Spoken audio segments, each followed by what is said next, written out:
Right now, there seems to be a huge shift happening with the way people purchase singles. Though, what's actually causing this? Though, before we get into this video, I'm actually gifting this Zera Aura V-Star from Crown Zenith. Now, if I reply to your comment with the Terapagos emoji, congratulations, this card is yours. Now, also, if it is your first time on the channel, welcome aboard. My name's Phil, and I cover topics relating to Pokemon's TCG. Definitely feel free to subscribe for future updates. Though, right now, there is a big shift happening in the way collectors are purchasing cards, especially around singles. In the last year, I've noticed a big trend and somewhat of a change in purchasing behavior. And what I mean by this, it seems the demand for PSA 10 cards is rising, though raw singles are having somewhat of a tumultuous journey. And in this video, I'll be showcasing you the price demand for PSA 10 slabs versus raw singles, and you can actually see how the collecting meta has shifted. Now, if we were talking a few years ago, raw singles were super desired, though with all the price increases and the amount of new collectors that are entering the hobby,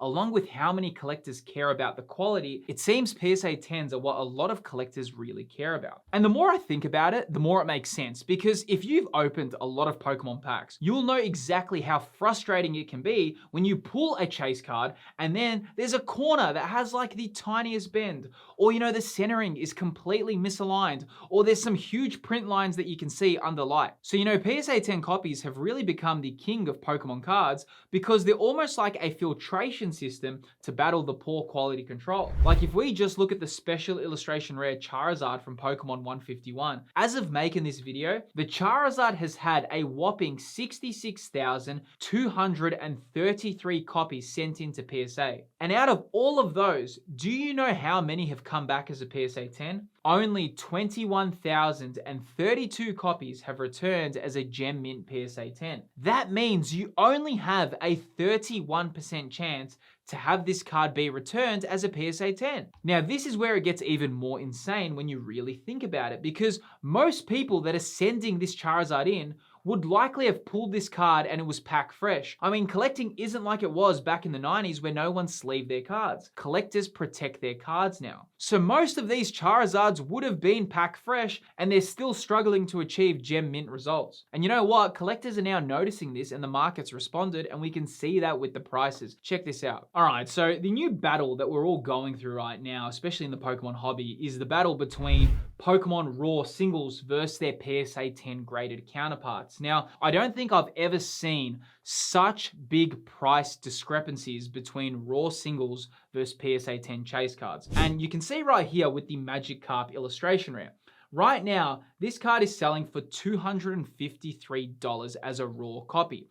Now, that is easily the most expensive illustration rare in the market. You gotta remember, right? This Magikarp is not even a special illustration rare. So the fact that it's getting those kind of price points is insane. That is a really expensive card. Though when we look at the recently sold on eBay for PSA 10 versions, check this out. Right here, I can see just recently, this one sold for 2,000 US, and here it had 40 bids for $1,828. The further we go, we can also see the same thing with auctions. $1,825 for 29 bids, and same thing here for $1,750 with 30 bids. That is well over 3 to 4 times the price of a raw single. And that's what I mean, man. Like right now, you can see the huge difference in pricing for raw versus PSA 10. Now, one thing to remember about the Magikarp in particular is that it's very hard to get this as a PSA 10. Just off the top of my head, I know there's a 20% chance to get this returned as a PSA 10. And knowing those details as well is very important when it comes to purchasing PSA 10 copies. But even ignoring how hard it is to get a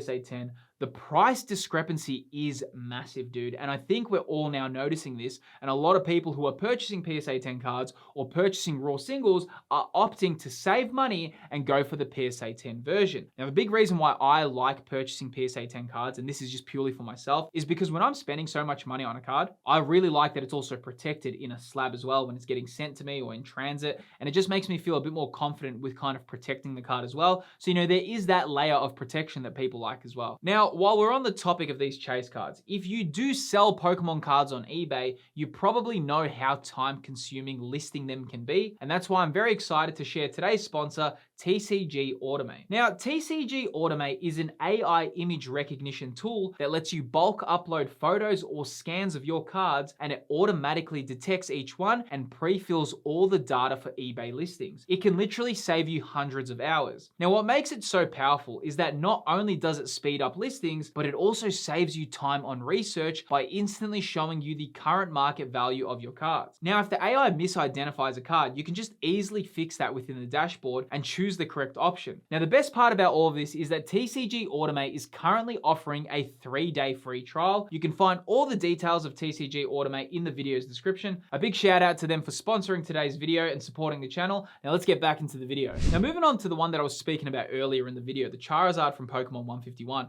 right now selling for $209 raw. Now if I pull that into the last 6 months, you can actually see that the highest point in the last 6 months this card was selling for was $290 US. And of course the Charizard has actually gone through a big shift because everyone's now just realizing, hey, Blooming Waters was actually printed way more than we initially thought, and the market's kind of corrected from that price point. But still, selling for $209 is still pretty expensive. Though when we look at the PSA 10 versions, we can also see that, wow, it's more than triple the price. Here it's selling for $875 US, and here it's had one bid for $1,000 US. And same thing here, we're looking at 800 US here, 800 US. So you really can see that the price difference between PSA 10 versus raw copies is huge. Now you may be thinking, but Phil, dude, that's just so obvious. It's always going to be more expensive. It's a PSA 10. But you know what's really interesting? I actually collect a lot of other TCGs. Now, when we're talking about Dragon Ball, you will never get such a big price difference for most cards between the raw copy and the PSA 10. In fact, you'll probably get a price difference like that from a raw copy and a BGS Black Label, but not for a PSA 10. A lot of people can buy 5 or 6 copies of a certain card or buy the PSA 10, but collectors are being really strategic. They're actually opting for the PSA 10 version because they know the psychology of the collector has changed. A shift has happened at the moment. Another one to look at is the Bubble Mew. Now, here's the thing, the Bubble Mew has just recently shot up crazy in price, so I don't even think the PSA 10 kind of sold listings are even that accurate anymore, because I think as a few more months go on, we're gonna get far more accurate data for those. Right now, the Bubble Mew selling for 468 US. So, I mean, dude, literally out of nowhere, it's nearly doubled in price. But when we're looking at PSA 10 just recently sold, we can see this one sold for 1,900 US, and same thing here, 1,620. I do imagine right now, because it's in such a big hype cycle, that we're gonna actually see this go even further than that. But that's what I mean. We can see big differences between raw copies versus PSA 10 slabs. Same thing when we're looking at the Greninja SIR. Right now selling for $275, and I do imagine because the Bubble Mew has just spiked in price, we are gonna see a lot of these earlier special illustration rares from Sword and Shield kind of follow the same trajectory.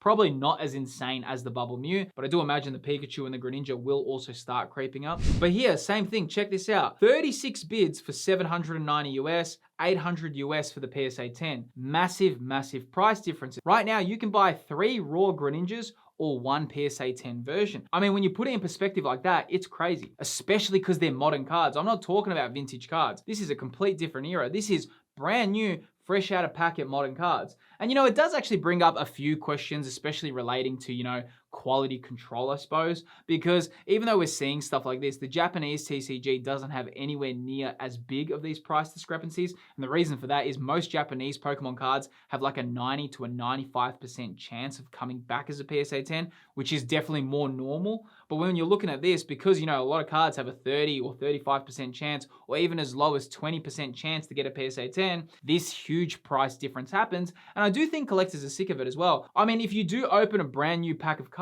you know, most cards should be coming back as a PSA 10. A lot of other TCGs have that standard. Japanese Pokemon cards, like I just said, are all over 90%. Dragon Ball, most people don't even send their cards to PSA for Dragon Ball because it's so likely you'll get a BGS Black Label. Same thing with the Umbreon from Prismatic Evolutions. Right now, it's gone down on a bit of a downwards trajectory, but selling for 886 US. When we look at the PSA 10, check this out, $2,610 just recently sold for a PSA 10, and same here, $2,799. So massive, massive differences with the chase cards versus the raw. Now also, if you are wondering whether you should buy a card graded or raw, before, definitely feel free to ask this in my channel's Discord server. We have over 9,500 active Discord members, and it's a fantastic place to connect with the Pokemon community. And you'll also get notifications when I'm on a live stream. The server invite is in the video's description. Another one to check out is the Roaring Moon, another incredible Shinji Kanda artwork. It's actually really interesting. This card is selling right now for 146 US,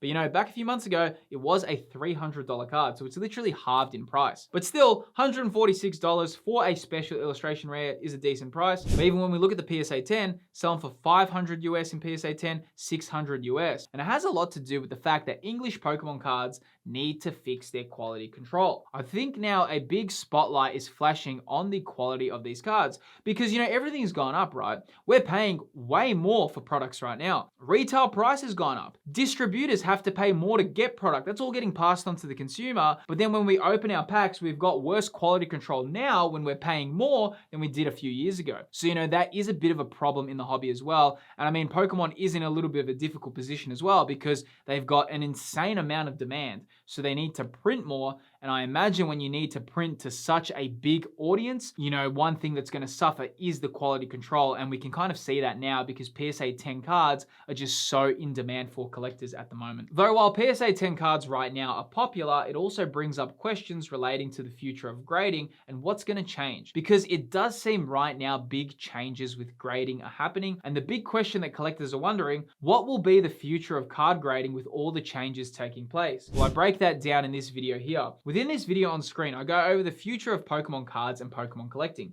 If you love grading and you love Pokemon cards, make sure to click the video on screen. Don't forget to subscribe to the channel, and I'll see you on the next video.